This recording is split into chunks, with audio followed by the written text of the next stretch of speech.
Let me get the green screen going here.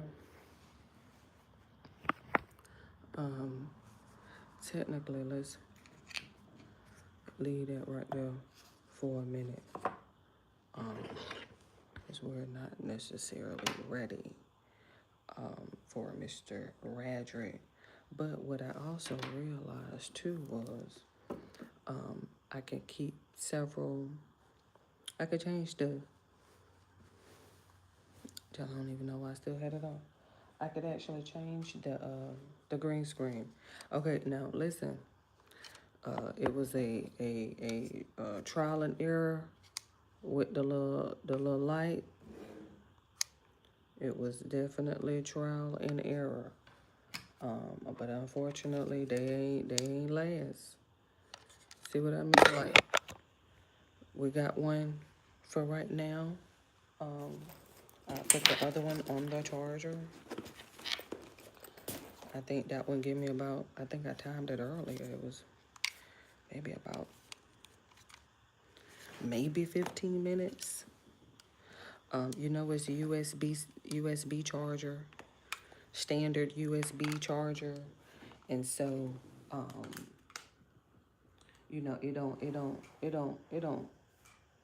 that ain't no lightning charge. So, but we like the concept of just having like a personalized light for the phone. And so we will continue to, travel down that alley and see. They have lots of options, believe it or not. It's like a really popular concept, to be quite honest, from what I have actually saw. And so I'm just, kind of setting myself up here. I have my iPhone 13 undergoing a update right now. I believe she just finished actually. She on the hello screen. And we behind. We just updated to 18.71.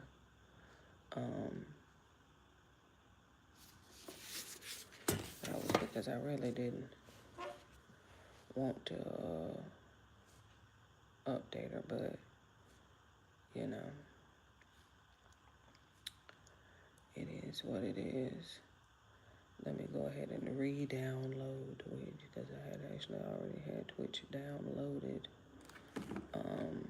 Here, let me make sure that my mic is on before I get hello. Thank you for the thumbs up. I really appreciate it because I was on my video last night and I was like, oh my God, ain't nobody give me no thumbs up, child. And I usually have to go in and at least give myself a thumbs up. I'm like, why you stopping by and can't at least? Okay, don't worry. I'm finna log in. I'm finna give myself a thumbs up because I couldn't believe that I had checked my analytics with no thumbs up. Cut the volume down. I said 0 thumbs up. Okay. That's me. Let me go and get me another thumbs up. There's something. I say, it's the nerve of you guys. Dang. Can't even get the thumbs up. I've been going hard with the live streams for the last few days. Oh, who is this talking about? Celeste Rivas? Man, this case may never get solved. Wow. And then, who is that? New information on Tyler Robinson and Lance Tweaks. Oh my goodness, these YouTube streets, Lord.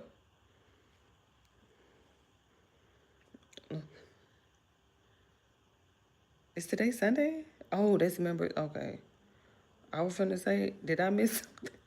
Okay, so members first. Okay, just thought Lounge he'll drop that tomorrow. I was like, he dropped today? Oh, today? It's tomorrow. Oh, let me see. Okay, hold on. I was just scrolling. Trying to see Fulio and his case is still um, doing what it's supposed to do. Oh my goodness, please, man, please. Okay, hold on. Um, let me get out of YouTube. Let me get let me get out of YouTube now. Is there anything that I needed to come back and see real quick while I'm in these YouTube streets? I'm just saying. I'm just saying. Let me see. Chapter 6. Um,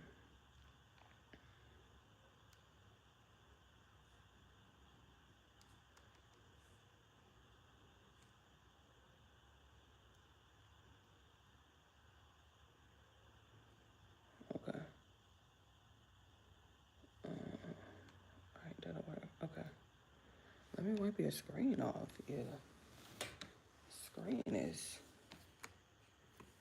There we go. Okay. That's the best I can do. Um, let me cut this brightness up. All right. Ain't nothing really going on over here in these YouTube streets.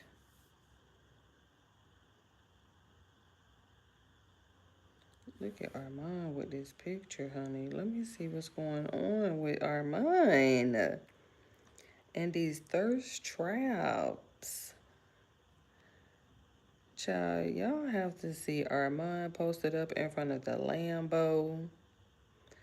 Honey, with this child, do y'all see this? Do you, oh my God. Oh my God, child. Listen. Do y'all see Armand, honey? Sir, please. Honey, it's giving yummy for sure. It's giving yummy. Hold on. Let's look. Go to Twitch, cause she's struggling over here with this green screen. Child, oh my God, let's analyze, honey. Let me hear what's going on. It's the shirt, the tattoos. Okay, he been working on the abs, chest, shoulders. Okay, necklace. Nose ring. Alright. Okay, hairline is coming through. It's child, you know he had to undergo surgery to get that hairline back. Okay, eyebrows. Sweat a little bit. Jacket out. What is going on coming out of these pants? Is something creeping out of these pants? Sir? What is this creeping out of these pants at the top? Shoe strings, shoelaces. What's going on? Is that a jump rope? What is this? It's something with a string. I can't tell. It's okay, pants, jeans, okay, old school shoes. Balenciaga? Who is that?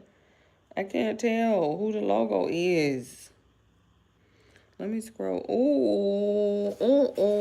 Oh my God. It's the thirst trap for me. Okay. Okay. Oh, and then he gotta flex the hairline. Worth every penny, huh? And it's okay. So the strings was a part of the jacket. If you see the strings that and it's hanging down, child, by the feet. Oh my God.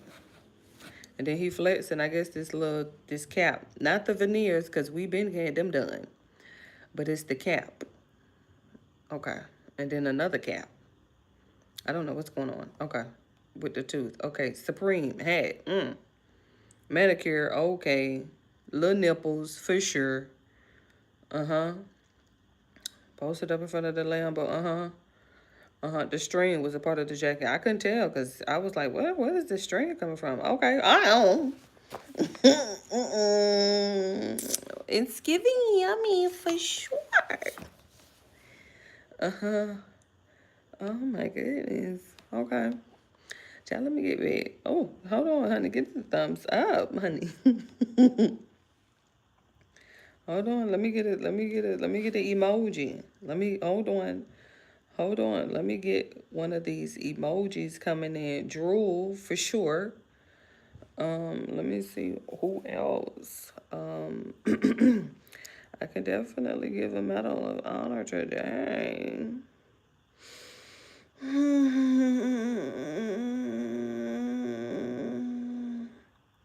Let me see. Okay, we're going to the bank for sure. Check, please. I'm trying to see. Okay, and then I can give the Libra scales because we still in October. Okay, I had to, drop a few emojis on the picture because, detail alleged. Okay, Megan, let me get over here. Let me get over because you look.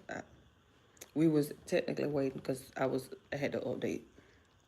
And so we were waiting on you guys before we got started on chapter 6 here. Armand Wiggins, me bringing the tea. Armand Wiggins, we going down to the courthouse. We're going ahead and charge that up 89%. You are all right. Okay. All right. Chapter 6, what was that, about 6 pages? Mismanaged.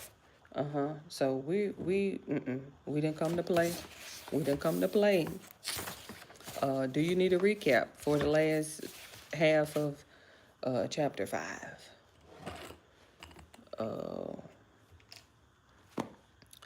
I'm assuming it was the walking down the street in Boulder Crest, waving the pew pew. I can assume maybe that is what led up. I'm looking for my straw. To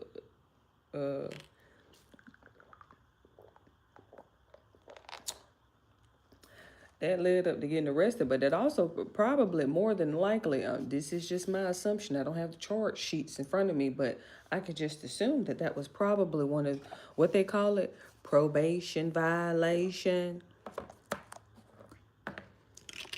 I don't know, but you got all these charges, pending charges, open cases and stuff like that, and then you walking down the street, fake robbing people and, just completely out of it. 12 roll up on you. Let me change the background because I got options. I'm working on it, trying to be a little tech savvy. Okay, and then you was in prison and so life changing. Oh my goodness. Oh, of course. Oh, of course. I can't really say of course. Everybody don't use that time out, to their advantage. So I can't necessarily say of course, but I'm glad that, he was able to utilize that downtime to, really figure out like what they call it, do some soul searching, child, because it went down. But let's go ahead and jump into mismanaged chapter 6. Hold on. Because we got to run through the whole chapter, so I just bought just a light snack, grapes, a banana, and them, don't drop it. Them little mini blueberry muffins from Publix.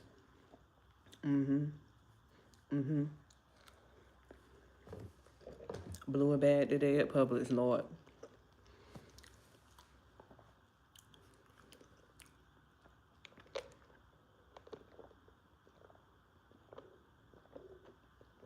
It's the price of groceries. It really is, to be quite honest. Like it dawned on me today. It dawned on me. I'm like, it just never fails. Especially at Publix. Her prices hit different. Especially if it ain't buy one, get one free. Then you got to be careful with the buy one, get one free, because you can't just be racking up on anything. Buy one, get one free. Got to have a little value to it, a little substance. And so, because technically you can just get one half off. But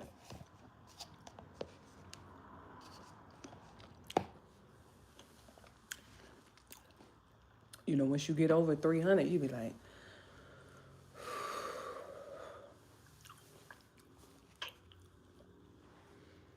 especially when you got to use cash,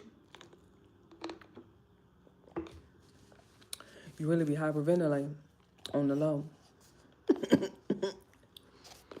But nonetheless, let's get started. What time is it? 6 pages. Okay, give me about an hour and 15. 6 pages. Okay, give me about an hour and 15. 45. I'm at 45 minutes. I'm gonna try to not be talking so much. Hold on. I don't want my banana to, you know. I'm trying to, you know, help it out. So that way I don't get stuck with all that.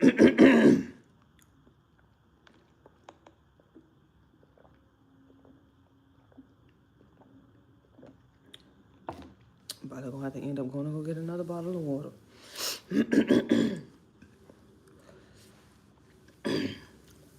Okay. Chapter 6, mismanaged. After a while, I got tired of the dime bag substance dealing that I was doing to make money. It just wasn't getting me where I needed to be. In a way, I had this Machiavellian attitude where I was going to get rich, or, you know, the rest of the quote, or blank trying. Actually, no, I was just going to get rich, period. If I had to step on some people along the way, then whoop-de-doo. He really didn't say that, but it would have been a perfect place. It would have been the perfect place. He just said, then so be it. But that whoop-de-doo, listen, it made it on the list for 2020 for them for them ad libs. And you listen, if you can just get it in there, just get it in there. There was a big part of my mental illness that lacked empathy for anyone else. I wonder how many times we've said that. I wonder how many times we've said that. But anyway, I lacked morals, and I lacked any regard for authority or what could possibly happen to my own karma if I did somebody else dirty. My brain was cloudy, but my mission was in focus. I was going to make as much money as possible so that I could get my record label off the ground. The goal had to be accomplished. I told myself that I had to be a rapper, and a successful one. I knew I had the talent. Let me cut that down a little bit because it's loud in my ear.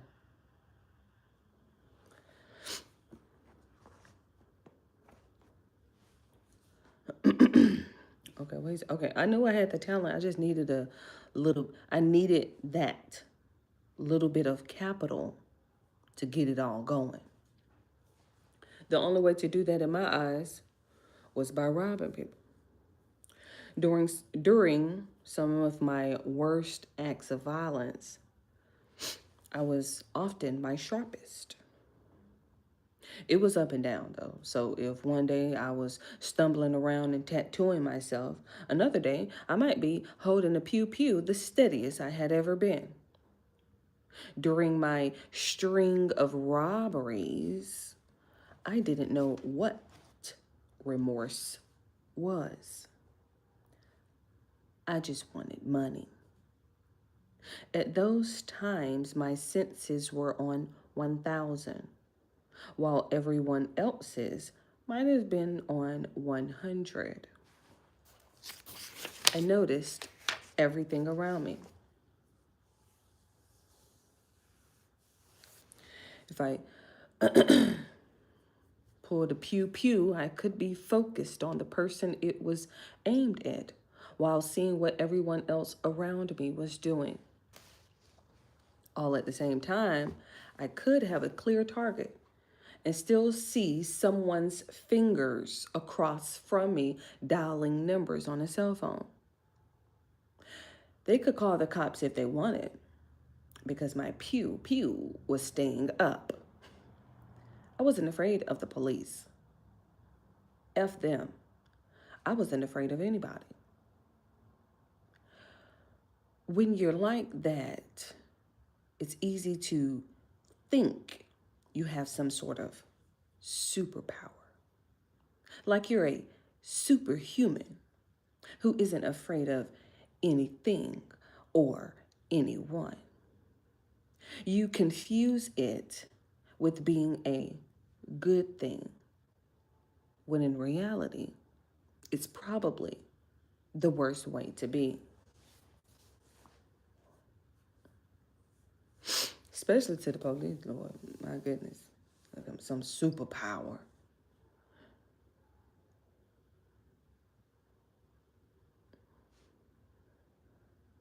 We said we just gonna keep going because you're in the middle of robbing somebody and you're talking about how alert you are. But somehow you distinct it as a superpower. So now we can sort of see how, because I was meditating on this last night. I'm like, what's up with this lean? You know, still pondering, like, what's up with it? What is it? And so you can kind of see why it lasted for so long. You know, that dependency. Whew. You confuse it with being a good thing when in reality it's probably the worst way to be. For me, though, I thrived off those moments of what I thought was clarity. Because if I could be a sharpshooter, then at least I was leaving with some money. Everything else was collateral. I didn't know just how wrong I could be about that and how the repercussions for those actions could cost me more than the money that I made from robbing people.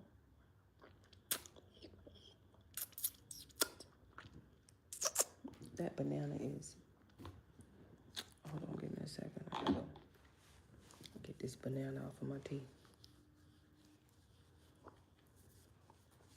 It's making my lip get stuck. Does your manager know some stuff about you? My lawyer asked me. I sat in the visitor area in my prison, and it was as if every doing I've ever done flashed before me, even the ones I didn't remember. I knew the stuff that my lawyer meant, and of course my manager did. During a sequence of mental health episodes, I was robbing a bunch of people and doing things that I didn't even know I was doing. What I didn't know was that my manager at the time was keeping score. And as I sat in that prison attempting to get my time cut because I was given an unfair sentence, the threat of even more time was hanging over my head if my manager talked. That past life of crime felt so far in the rear view mirror, but it had sped up and caught up to me once again. I nodded. Well, he said he's bringing all of that to light while we try to get your time in here fixed, my lawyer continued. We can't have that happen. Not right now. Not when we are trying to get you out earlier. If the judge sees this, they're going to say, hell no. You don't need this right now. Leave it alone. He wasn't passing judgment on me. He was legitimately concerned about what this man knew and what it could do to me. A man who, before this moment, was seen as a stand-up guy by everyone, including me. The only thing I could do was nothing at all. This was my manager, someone I'd put my faith into, someone who knew every part of my business, from my bank accounts to the cars I purchased. And here he was, threatening me, knowing I was powerless. I felt defeated. Let me take a break so I could understand what's going on. Okay, the manager. Let me go back because I was reading, but I was like, what happened to the manager? And I have attempted to get my time. Hold on, let me go back. Does your manager know some stuff about you? Right. Right. I knew the stuff that my manager meant, and of course my manager did. During a secret, I was robbing.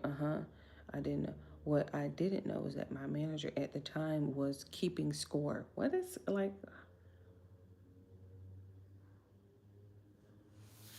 Manager was keeping score. Okay, so your manager know that you robbing people.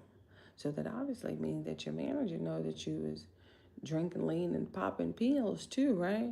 But then he said he's bringing all of that to light while we try to get your time in here fixed. Okay. I'm just curious to know, where did that come from? And how did the manager get involved? I'm just curious to know, was it involuntarily or voluntary? You know that. Never mind. Oh no, let me keep reading. How could he do this to me? The man who managed me for years seemed to have robbed me.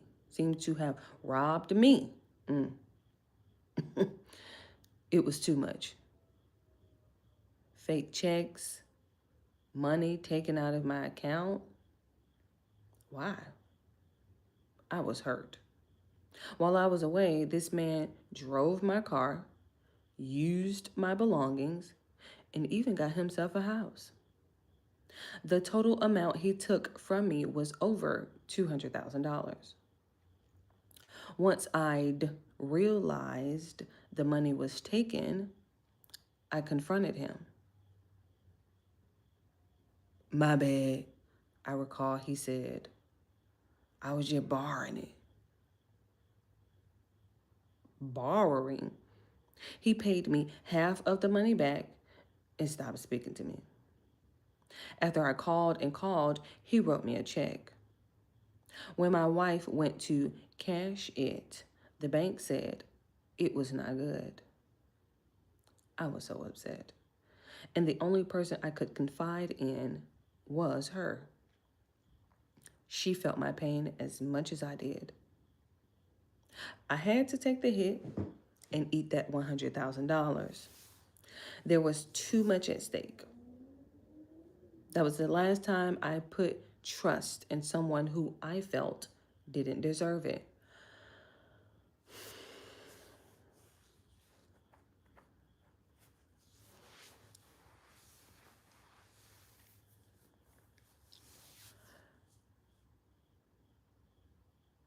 So all of this mismanagement happened after he was in prison, but I'm still trying to figure out how did the manager become implicated to the point to whereas, oh yeah, he said he gon'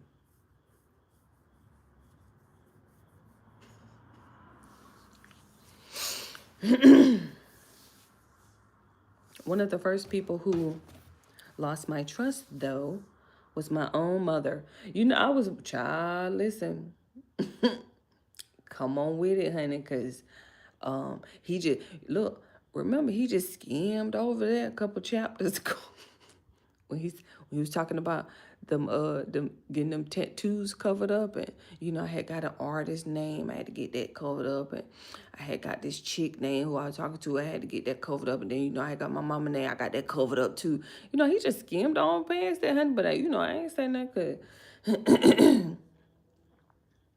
But go ahead. He said one of the first people, was my own mother. I wasn't doing right. But how she handled me wasn't right either.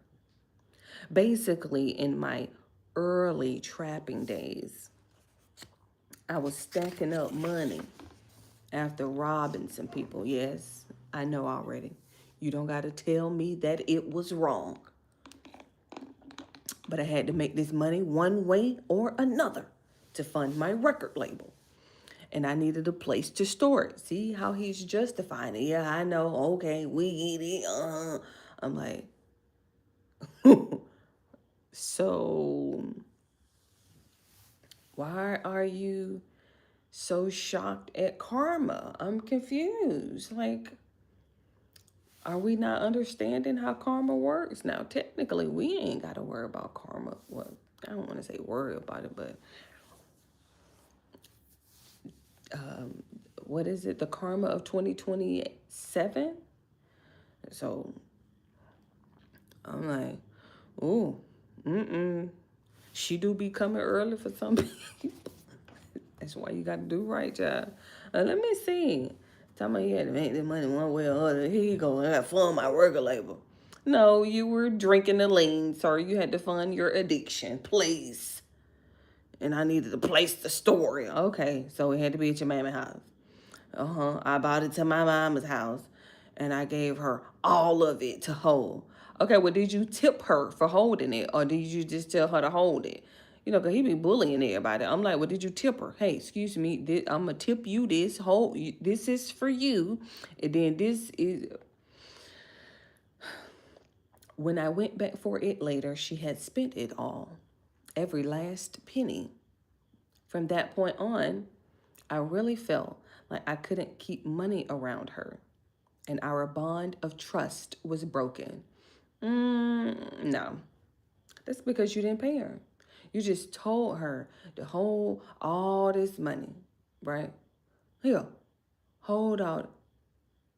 Okay, where's my tip, sir? I need 10% off the top.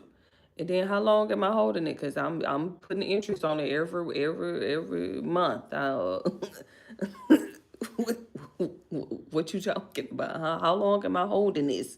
Cause if I need to run the Publix, child, listen, I got up to about 313 today. So what we doing? I just want people to hold this money at the end of the month. Anyway, I'm glad she spent it. Whoop de doo. Whoop de doo. All right. When your mood swings, when your mood swings like a pendulum, a lot happens in your brain during that journey from one side to the other. Your mind gets filled with some thoughts that stick with you, even when the pendulum returns from the other end. And it's cumulative.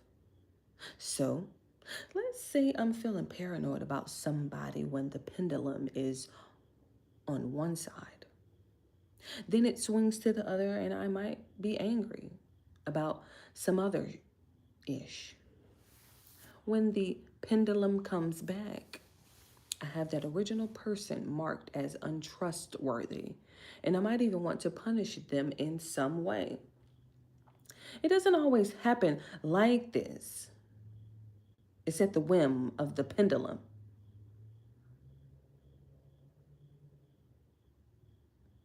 And I'm just the one feeling all of the emotions, even if I'm not feeling the emotions.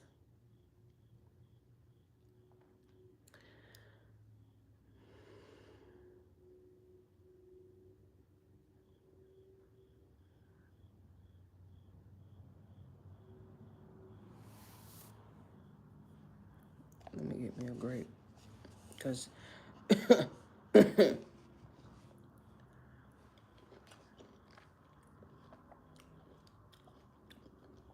don't come over here with all that pendulum swinging. All these mood swings that you got.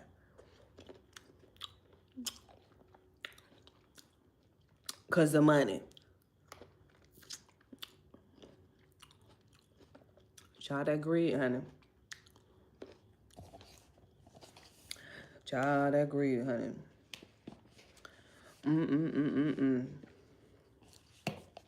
Don't get me started. Especially after talking about your mama. And then your manager. But anyway. But trust to me is a tough thing to come by. Uh-huh. Okay. Sure it is. For yourself or everybody else. And for some reason, and for that reason, it's made a lot of people in my life disposable. Here you go, child. Here go that arrogance, honey. Let's just get through chapters. Let's just hurry up. I ain't got time. Let me hurry up. Sometimes I didn't even know I couldn't trust them until it was too late. I believe that's how it goes. I've been taken advantage of more times than I can count. Whoop-de-doo. And I put a lot of that blame on my mental state, obviously. I've always thought I was smarter than most people. So when I would get cheated, it would make me not only embarrassed and ashamed, but very angry. The only fucking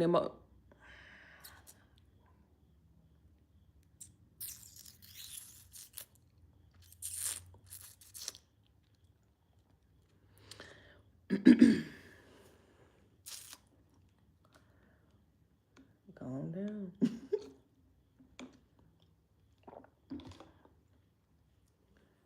Calm it down, ma'am. Over the course of my career, I have easily had almost a dozen managers.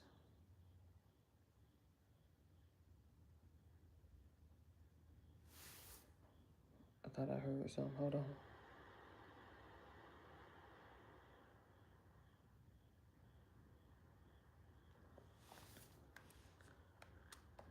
Let me go keep that charged.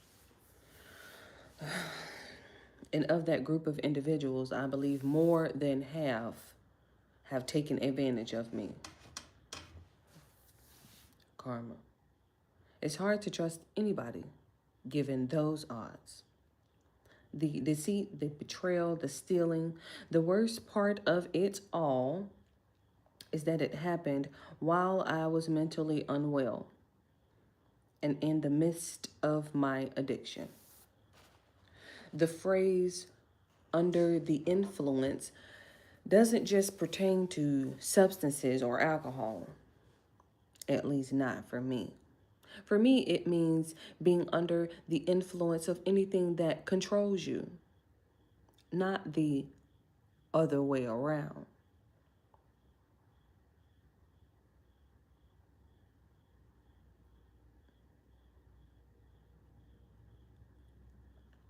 If my mood disorder is making me spiral, then I'm under the influence of my troubled brain. Sir, no. No. And if any of those things are affecting my ability to make decisions, and the person who is managing me is moving forward and doing things on my behalf, then I'm under the influence of their decisions. Well, that's part of having a manager. But don't blame your substance abuse causing, your episodes, and then all of a sudden now you're unstable and you're unfit, but you got to blame the manager because the manager is doing their job. Well, you was out here robbing people and stuff too, so that's how karma works. Each situation is unique, so it's not just black and white. The influence is a gray area, and with every experience, I lost more and more trust in the people around me. This is a cycle for me from the beginning. This was a cycle for me from the beginning. In May of 2005, I released my debut album Trap House. That same month, I caught my first charge and went to jail. I had never been in a situation like that before, not at that magnitude. The charges were later dropped, but sitting in the jail cell, I didn't know what to do. I was scared, thinking I might never get out. But I was bonded out soon after by my label, though not without a stipulation. We need to make an amendment to your record deal, they told me. The amendment would have me owe another album for no additional money. Was my bond the advance? Who knows? They never told me anything more. To be honest, I was 25 years old. A few years dabbling with substances and some mental health episodes in, with no lawyer or representation to walk me through anything. Hell, I didn't even know what the original contract said, let alone what the amendment was adding. All I knew was that I was out of jail and a free man. And if this was the way the record label wanted me to thank them, then I had to do what I had to do. Initially, the deal was supposed to be a joint venture, a partnership where I would have my own label under Big Cat Records with my own roster of artists. But it was rocky right from the beginning when I loaned Big Cat $50,000 against my deal with a promise that I'd be paid back. I never was. So I basically just bonded myself out with my own money that I had initially given them. But you don't calculate that math when your head isn't in the right place. And part of me feels like the label knew that. Still, I gave them the benefit of the doubt. While I was on bond, I caught another charge for aggravated assault and was in jail for 6 months. I was told by Big Cat that the day that I got out of jail, my $50,000 would be waiting for me. It wasn't. And by then, they were already promoting my second unpaid album, Hard to Kill, comprised of a bunch of songs I had recorded but didn't map out a release for, along with an album title that I'd never approved. So titling my album Hard to Kill without me, while I just had charges drop, was the worst possible thing to do. I resented them for that, along with my unpaid $50,000. It felt like I was just paying myself with my own money. I figured they must just be really broke. Your image is your problem, they told me the day I got out of jail. I'd served 6 months with 7 years of probation, along with a charge drop. I was advised that I needed an image consultant, and the next day they had me in a meeting with one. I want to do some community service, I told her. I want to hand out book bags and stuff to the community. I was over my deal with Big Cat. I didn't want to promote Heart to KILL, and this joint venture wasn't really feeling like one. But I did understand that my reputation was not in my favor.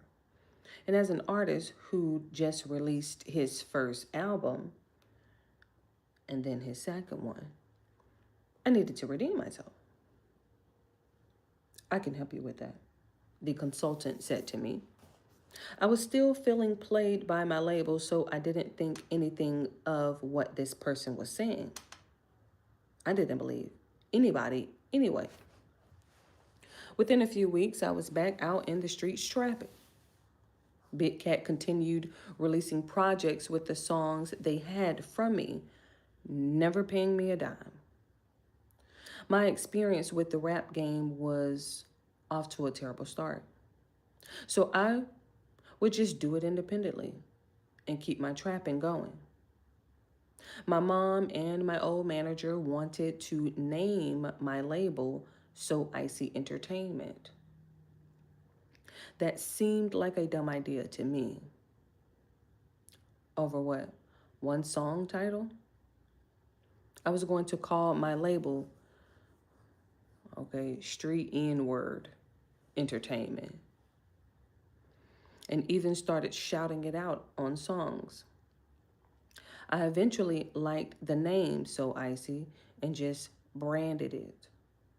But Big Cat kept going with their own plans. Let them keep releasing music on my head, I thought. I don't want that label around me. I was mad at some of the producers for handing their songs over anyway, so I continued to do my own thing. I released Chicken Talk while I was acting like Hard to KILL never happened. Having all of these album releases after a bunch of mixtapes made me look prolific from the start, but behind the scenes, it was a mess. All I knew was that I needed the streets to keep paying me, since rap definitely wasn't. If I wasn't making money rapping, then I was making money trapping. One day, I was in the dope house, smoking weed and putting my weight together for customers, when one of the guys said, Gucci, your mama outside. My mama? Now, my relationship with my mama at this point wasn't all that close. We talked to each other, but to have her stand outside the trap house was not an everyday occurrence. I walked outside and she said to me, don't throw your life away like this. There are so many people trying to get in touch with you to do music, even if you don't work with Big Cat anymore. The music that Big Cat was distributing led to people wanting me to perform it in a lot of different cities, which was a business opportunity in and of itself. But I didn't want anything to do with them. Chicken Talk was my way of having other new music that I could perform on my own terms. And Big Cat continued dropping songs and other releases without me or my involvement.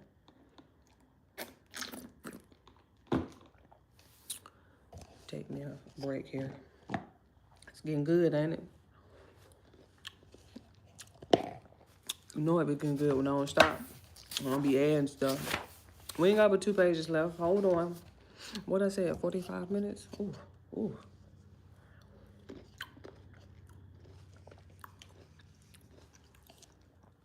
say don't bring snacks because I be smacking. Not intentionally, trust me. Not intentionally.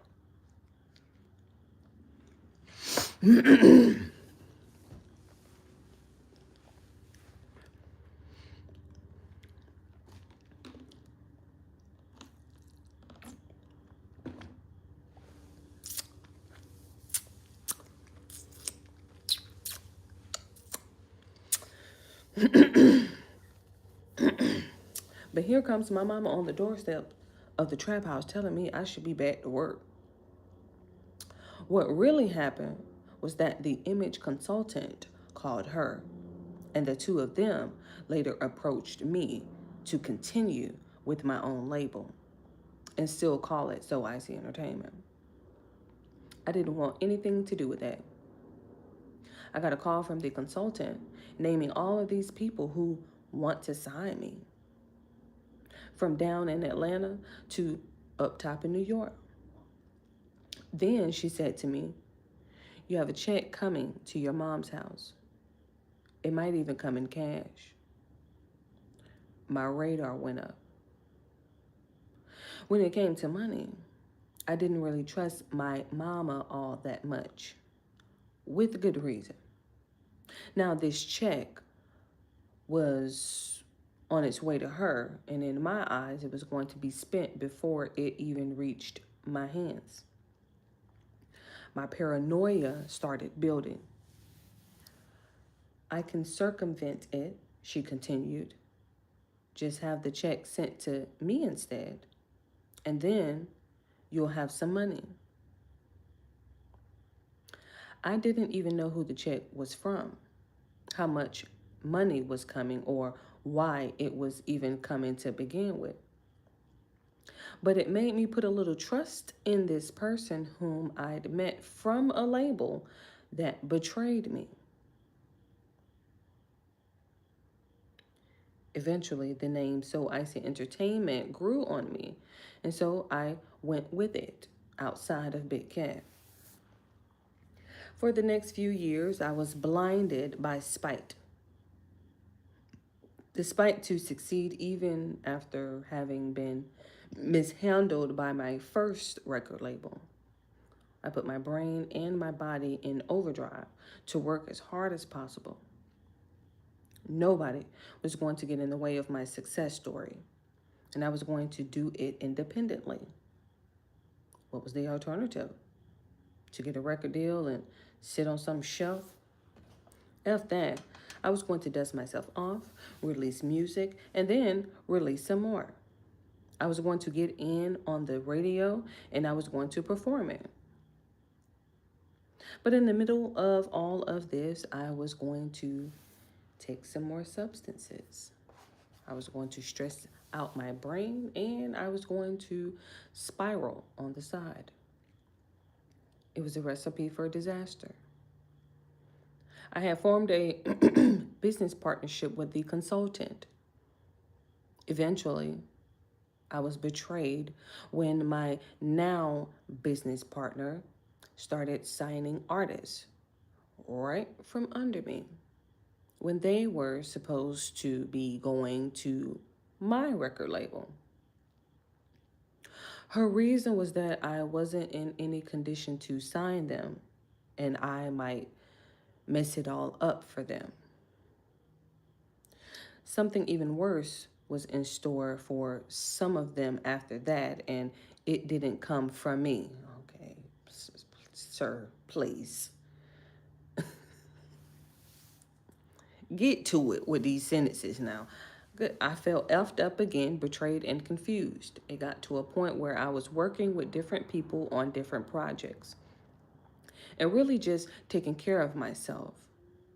All the while, it felt like the moment my head wasn't in the right place, someone had their hand in my pocket again, like that other manager. To be honest, I didn't really know who did what when it came to this music business. I was discovering artists left and right, but I didn't call myself an A&R. I could get myself my own radio interview, but I didn't think of myself as a publicist. And if somebody booked a show for me, but also took a cut on a collaboration deal, then they were a booking agent or a manager. I didn't know. What I did know was that when you have strained relationships with your parents, certain people become parental figures. They become your guides, your compass, the people you put some faith in. Those can be the most dangerous ones because they have enough to destroy you when you're at your weakest. Maybe that's why now I try not to be too much of a father figure to the artists that I work with.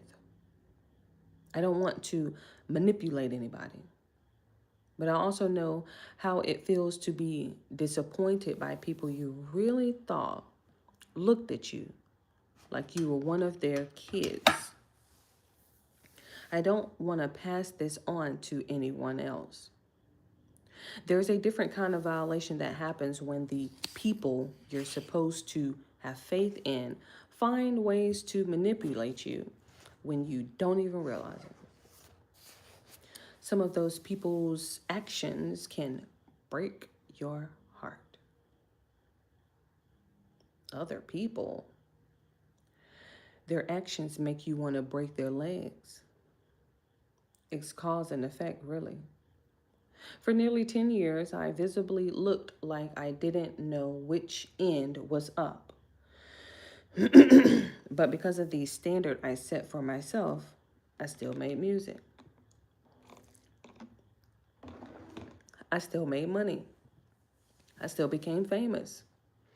And I still held the only title I knew in the music industry, CEO.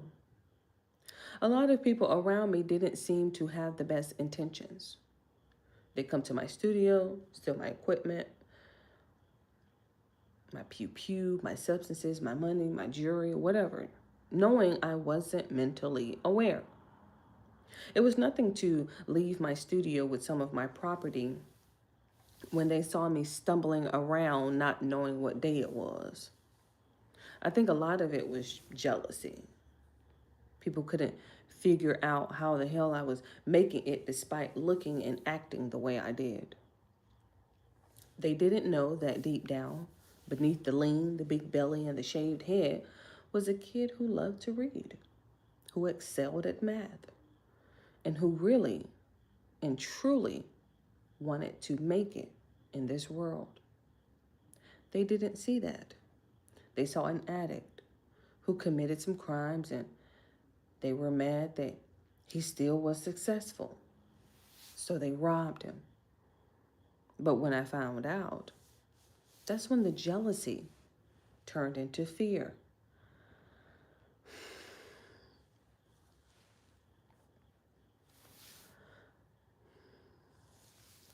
It just amazes me how you can rob people, gloat about it, write a book about it, but then in the same chapter, talk about, or maybe same 2-3 chapters over, you can talk about how people were robbing you, and oh my God, why would they be doing this to me, knowing that I wasn't mentally fit? Oh my goodness, why would they do this to me? How could they do this to me? You just said you was robbing people.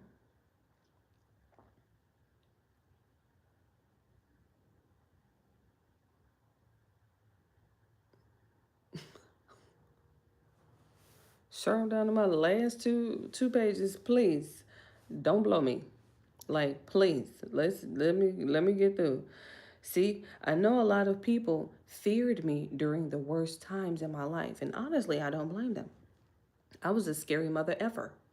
My eyes were dead, and at a moment's notice, I could snap.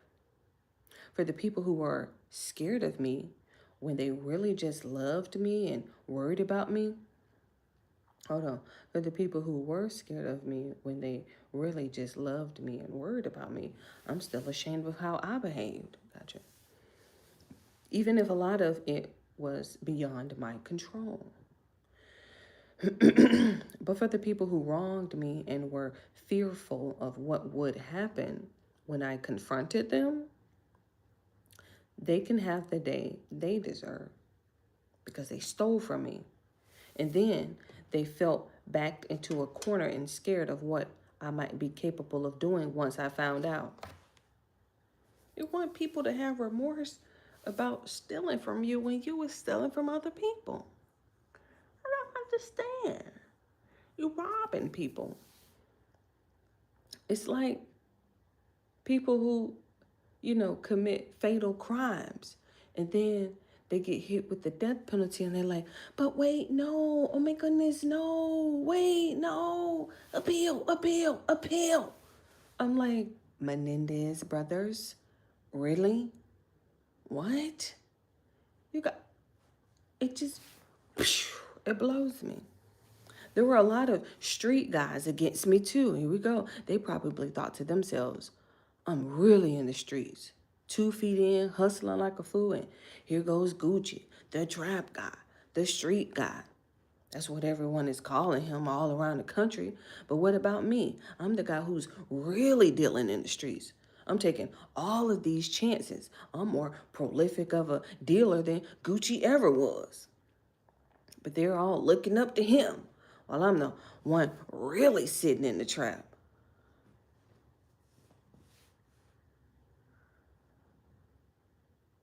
Ain't nobody jealous of you, bro. Watch out.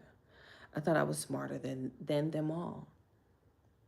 I thought that my $100,000 robberies were a better deal than having to travel somewhere, moving weight, and maybe making $20,000. It was fast for me. It was conscious free given the circumstances. And it got me to my goal fast. These street guys, they were stuck there. They had a whole clientele. I had one-off crimes that left me paid. Then if I robbed one person, why not 7, 8? The more money, the better. I looked at the street hustlers like they dropped out of school and didn't learn the math. They looked at me like I was committing petty crimes for money. We both looked down on each other. But there was only jealousy on one side. Theirs. How you rob someone and now have people mad at you and shooting at you. Some of my friends, my real friends, knew that other people might view me as a thief or a con artist. So they wouldn't want to bring me around other people because for all they knew, I was going to rob their house the next day.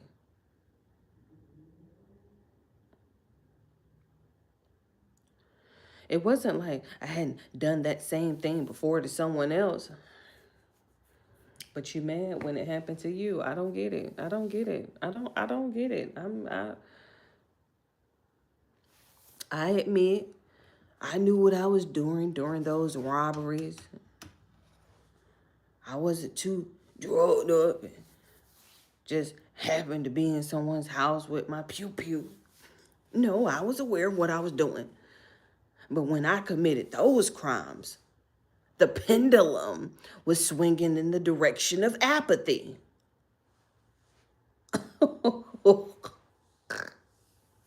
last few sentences. Get through. Let me finish. I felt no remorse because I felt nothing. Maybe during my most vulnerable moments, when people robbed me, that was my karma. Let's say it again for the people in the back, because I believe I said this like 3-4 pages over, sir. Let me read, because we down to the last 3 sentences of chapter 6, and we're done. I'm over it. Maybe during my most vulnerable moments, when people robbed me, that was my karma. Maybe it was all the payback for the wrong that I did. The only difference was the hands that robbed me were the same ones that I helped along the way. That's their karma to deal with, though, not mine. And scene.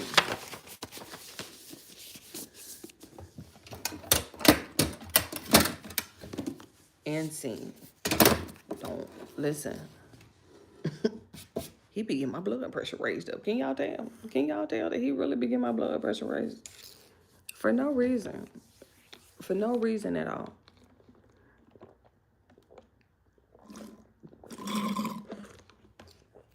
For no reason at all.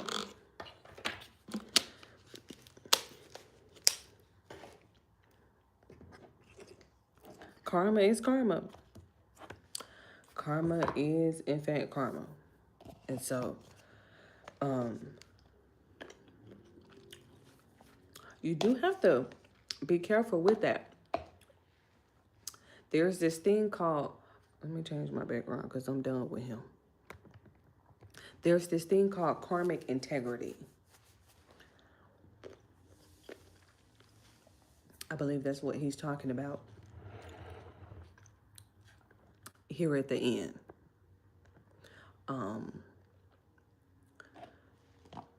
Just because I was out there robbing people,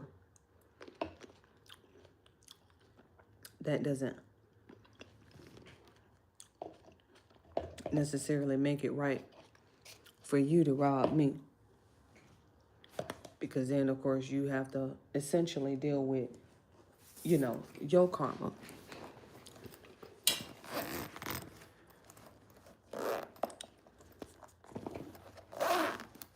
Which, of course, he makes a good point. You know what I mean? Like, he makes a good point. But at the same time, you write a chapter about mismanaged, but then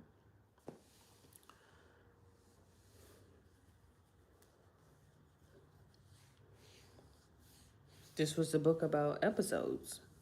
Was there an episode here that I missed, or, you know, like, did I miss an episode? I don't know. It doesn't necessarily seem like I, oh, this is not your charger, honey. Doesn't necessarily seem like I missed an episode there, but I made my time. I am very tempted to check out these YouTube streams. I'm tempted. I know I shouldn't be. I know I shouldn't do it. However, Cause we finished chapter 1, chapter 6. Look, Lord have mercy. I'm tempted. I'm very tempted just to see.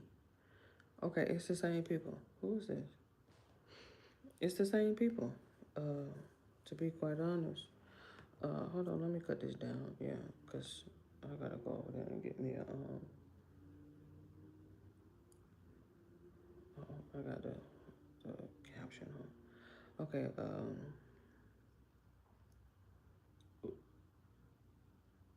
UDY, UDY. I just anyway. He dropped a video.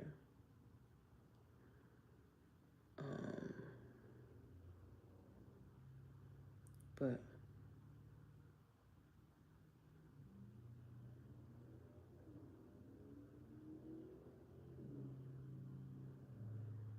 hold on, let me see what Void talking about. Talking about historic levels of corruption. Let me see what he talking about. I just want to see. CZ, the founder of Binance, bro, I am so cooked. My career is over. Worst time to be involved in fraud catching in the world, bro. Trump just pardoned CZ, the founder of Binance, bro. I am so.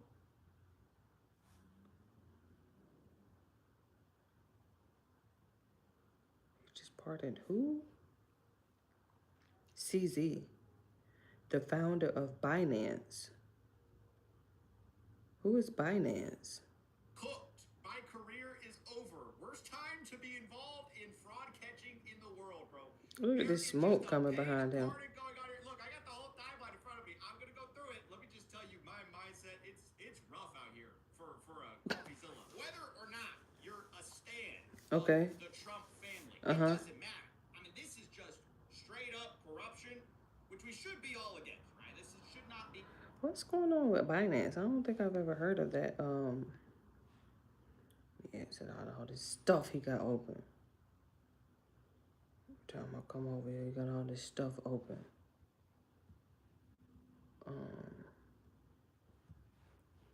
Let me see. Cause I don't. Okay, what is a Binance? I know George just got he just got pardoned. So I had it on the charger the entire time. And so you see how it's just not coming on. I'm like, no, you're gonna get returned. Binance, okay, a cryptocurrency exchange for Bitcoin. Oh, okay. Go back and let me see what he's talking about then. Be a political issue. Unfortunately, increasingly, politicians are involved in these huge crypto self-dealing deals. But I'm not injecting politics into this, okay? It just so happens that they happen to be in positions of power. But don't worry about that, right? Just look at the facts, please. Oh, he said, look at the facts. He sound like Tekashi. November 21st, 2023, okay? Binance and Changpeng Zhao both plead guilty in a historic $4 billion plea deal. Ooh. Basically, they admitted they didn't really have anti-money laundering controls, and they kind of willfully looked the other way, specifically in regards to people they probably should have not allowed them to use their platform, such as, according to the charges, terrorists, cyber criminals, and child abusers. Which, you probably should block those people from using your platform.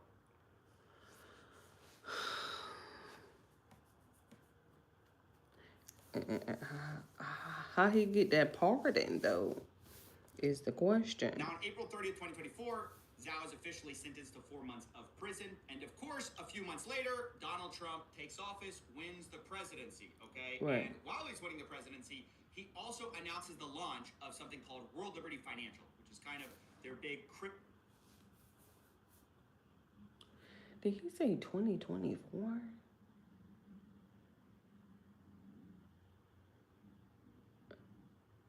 It seemed like he got his timeline wrong because he said 2024.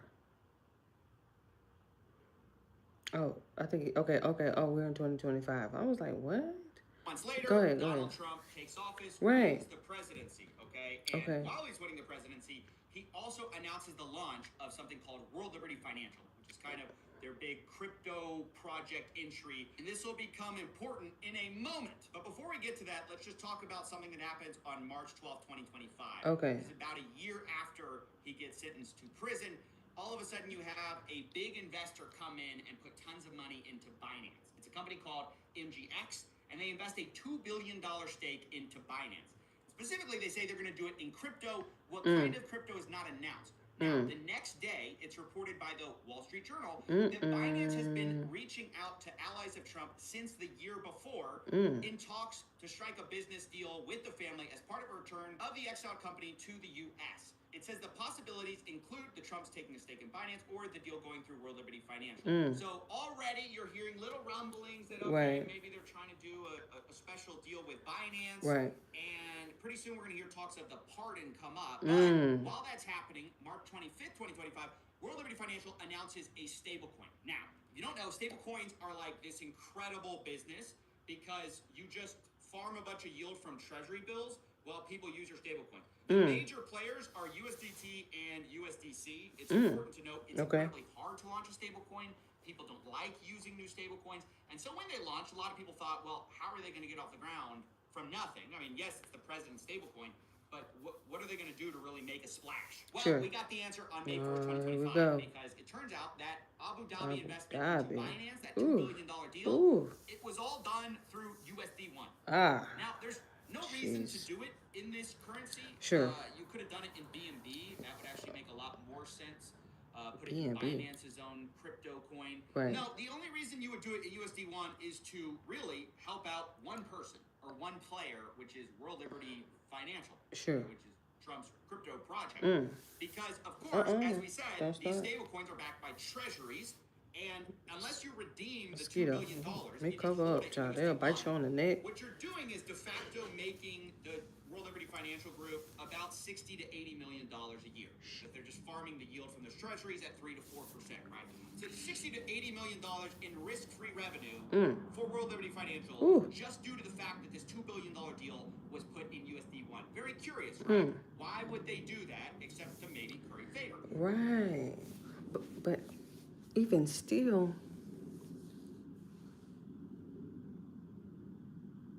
then he turned around and pardoned him.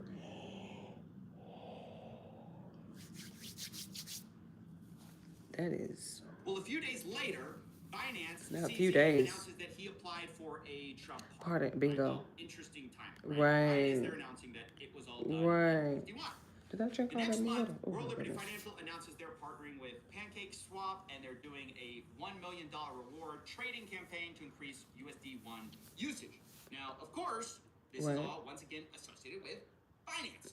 Now, on September 15th, 2025, we all of a sudden hear that there may have been some favors being done, or at least the appearance of favors course. being done in that big deal, where the $2 billion investment, as I said, part of it was MGX. Now, what was discovered by the New York Times is that right at the time that they were making this big investment into Binance, of course, which benefits World Liberty Financial immensely, they all of a sudden get access to a bunch of special AI chips. This is according to the New York Times. One of the Sheik's investment firms would deposit $2 billion into World Liberty Financial, a startup founded by the Witkoffs and Trumps. my 2 goodness. weeks later, the White House agreed to allow the UAE access to hundreds of thousands of the world's most advanced and scarce computer chips, a crucial tool for the high-stakes race to dominate artificial intelligence. Many Oh my goodness.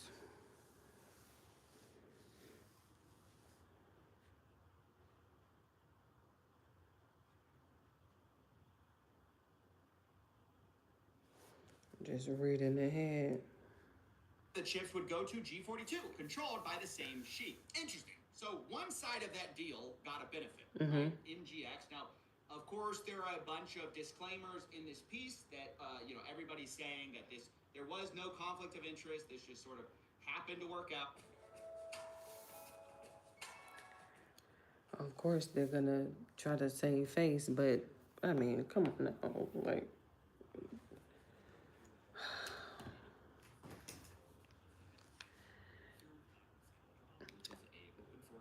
Everybody's is Totally unrelated to any government business. Yeah. Now we know one side of the deal, MGX, got something, and now the question is, what does Binance get out of holding this USD1, right? Why don't they just redeem it for cash?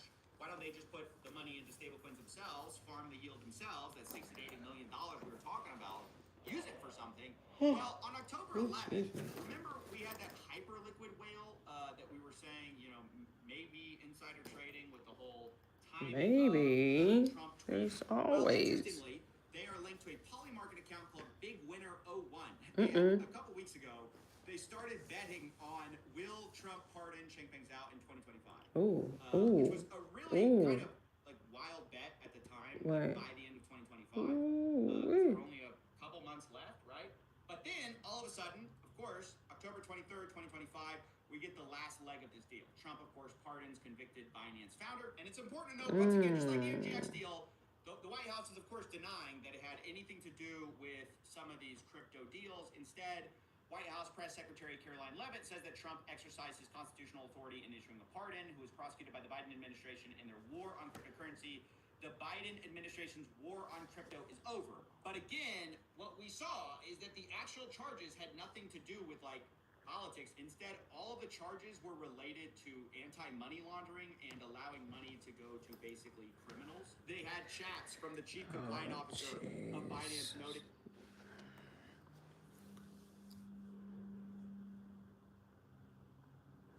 I told myself not to come over here fooling with YouTube. I just couldn't resist. I just couldn't resist. You see why? You see why? Let him finish, They child. should probably not allow money to Iran, North Korea, Syria, Cuba, and Crimea.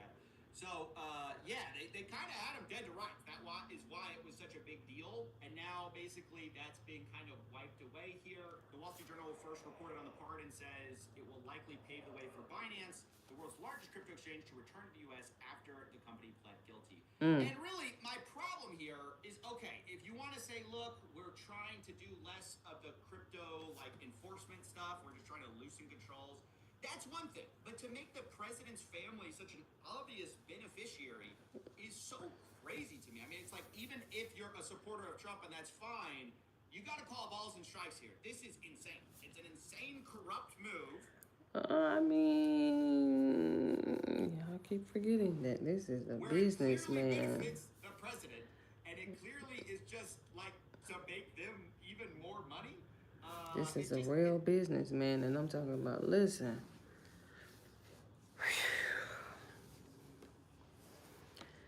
It's gross. I don't know what to say. I didn't even want to cover it because, once again, it's like it's politicians are involved, and I hate talking about that stuff. Sure. But it You is can't one help of the it. biggest pardons ever. One of the biggest cases against one of the most important crypto people, and yeah, it just seems so blatantly corrupt. It's not just that you're pardoned. Not blatantly. It's that leading up to it, you're having deals to make money Right. off of that pardon. I mean, Of you literally course. just look at the Why- market cap of USD1 and see the effect this deal has Why had you on think this he- coin. Before they put the investment into this, there was no interest almost in USD1, and all of a sudden this giant spike is when there was this inorganic investment into USD1, right, by the Binance deal. Almost all of the success of this coin, to the extent it has been successful, was because of this deal. It's just like a pay-to-play obvious thing that's right in front of everyone's face. So, yeah, that's basically it. I don't know what else to say. It's ridiculous. The crypto market. He ended it. Like, yeah, that's pretty much it. I'm like, exactly, because this is a businessman. You gotta remember that, sir. Like, this is a real businessman, and he takes his business very seriously, allegedly. But in the meantime, in between time, okay, love you, bye, mwah.